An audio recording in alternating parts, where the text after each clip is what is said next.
Now where were we? Oh yeah, the siege at Agrigentum, supply issues, and building a war fleet. So now the Romans have a navy, and it's time to put it to the test. But how does one wage ancient naval warfare? Easy. All of the ships had giant bronze rams on the front, so all you had to do was outmaneuver the enemy and give him the jimmies. Easy as pie. And so the aggressive Romans set out for some good old-fashioned jimmy giving. The consul, Gnaeus Cornelius Scipio, set out for the town of Lipara, believing the garrison there wanted to join the Romans. As he entered the harbor, however, he found himself trapped by a Carthaginian fleet, and in the following skirmish, he was completely outmatched. The Romans may have had a brand new fleet, but when it came to engaging in actual combat, their inexperience showed. There was just something better about the Carthaginian ships. The Carthaginian rowers had nicer abs. The entire Carthaginian Empire had been built on expert seamanship.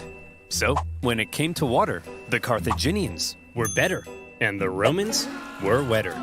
In their initial skirmish, the Romans were beaten so badly that the consul, Scipio, was given a nickname, Asina. And if you're wondering what that means, just drop the Ina. So what were the Romans to do? How could they possibly stand up to this Carthaginian superpower? Well, there's something you gotta understand about the Romans. Back when they found that Carthaginian ship and copied its design, that wasn't a one-off thing. Copying their enemies was as Roman as punishing murderers by sewing them into a leather pouch with a monkey, snake, and rooster, and then throwing them into a river, which is a thing they did. Wait, what was I talking about? Oh yeah, copying their enemies. Many of the most famous Roman inventions were actually borrowed. Aqueducts, chariot racing, their gods. Even in warfare, the Romans would get pierced by a Sabine javelin, and they'd be like, wow. They'd get hacked to bits by an Iberian sword, and they'd be like, wow. And they'd copy the designs for themselves. However, they wouldn't just copy it. They would advance it, finding ways to adapt it as perfectly as possible. And in the case of naval warfare, the Romans realized if they wanted to beat the Carthaginians at their own game, they would have to adapt. The Romans excelled at combat on land, not on water. But what if, they said, we could somehow turn a sea battle into a land battle? Sounds crazy, right? Well, they made a couple of tweaks to their warship, and look, here they come again. They must love getting their asses kicked. Sir? What's that toll thing sticking out of their ships? They really are idiots. Look at that thing. That'll make them blow over. I mean, look at... Bob! Bob! Get your camera out. Take a picture of it.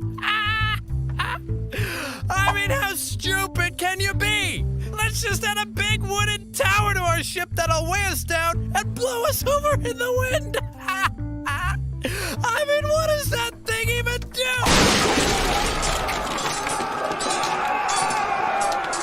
The Romans had built a big swinging spiked gangway called the Corvus. So when the Carthaginian ships approached to ram them, the Romans would just slam them.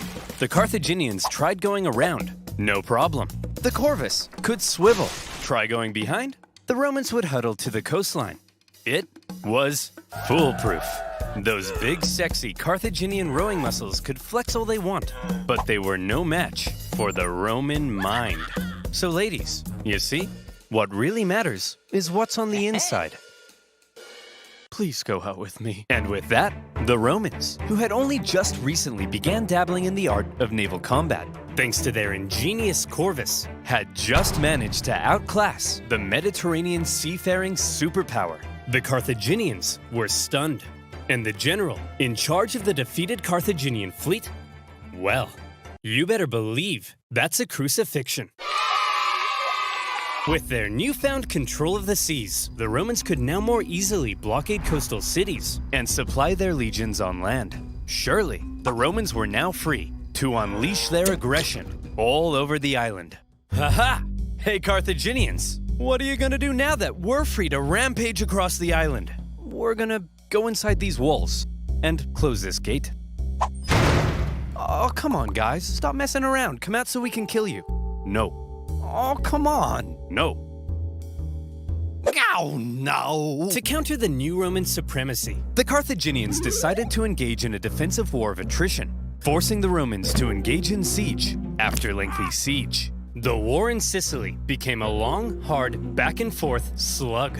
One by one, cities slowly fell as the Romans gained ground. Occasionally, the Carthaginians countered and even pushed them back, only for the Romans to rebound again.